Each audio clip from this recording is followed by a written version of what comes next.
To labari da dumi a halin yanzu shine kama Hassan Makeup na shirin jawo rikicin kasa da kasa tsakanin Najeriya da Niger, inda tun bayan kwamishin Hassan Makeup din fa ake ta fafatawa tsakanin yan kasar Niger da yan Najeriya.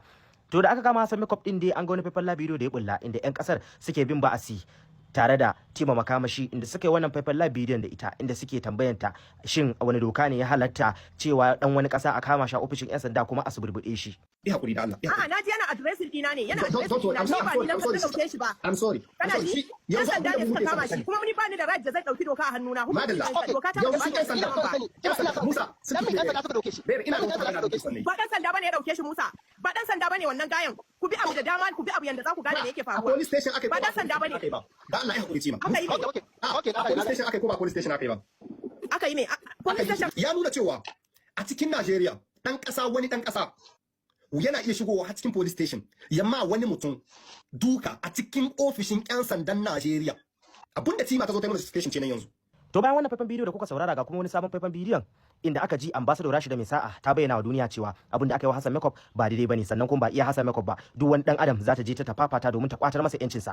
Inda Rashida mai sa'a ta bayyana cewa wannan dalili ne saka ta je ta ciro Hassan Makeup daga gurin yan sanda saboda me, saboda ta yi aiki a kuma fiye da shekara 8 sannan kuma ta san yancin dan adam. Ga dai faifan bidiyon sai ku gani wa idon ku. Kuma ni ban ga laifin yan Nijar da sun ce za su bi wa Hassan haki ba, ni ba a fa kungiyar kare hakkin dan adam nake ta duniya ba iya Najeriya ba, ta duniya gabaki daya. A ita nake aiki shekara ta 8 a Umar ina aiki, so dan haka na riga na san hakkin dan adam ba sai lalle dan kasa ta zan kare mishi hakki ba wallahi, ko da mutanen Nijar ko ba mutanen Nijar billahi la ilaha illa wa zai iya bi wa Hassan hakkin shi, kuma ballantana yan Nijar din sun ce su suke da ruwa da tsaki a ban musu kayan su.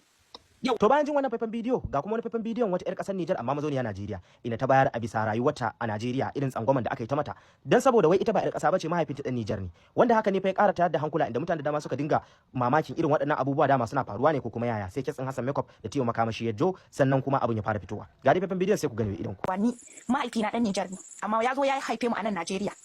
Mun tashi da tsangwama a cikin unguwa da ta kai ga idan muka yi abu boko an samu islamiyya an samu, amma wani dan abu yana faruwa kai an taba koro mu a makarantar boko saboda ce akai babanmu ba dan Najeriya bane. Je sai mun zama cikakkun yan kasa kafin a zo a shigar da mu makaranta. Ni nan da nake faɗa maka wannan magana kuma tunda nake sau ɗaya na taba zuwa Nijar na duba kakata wacce ta haifi mahaifina.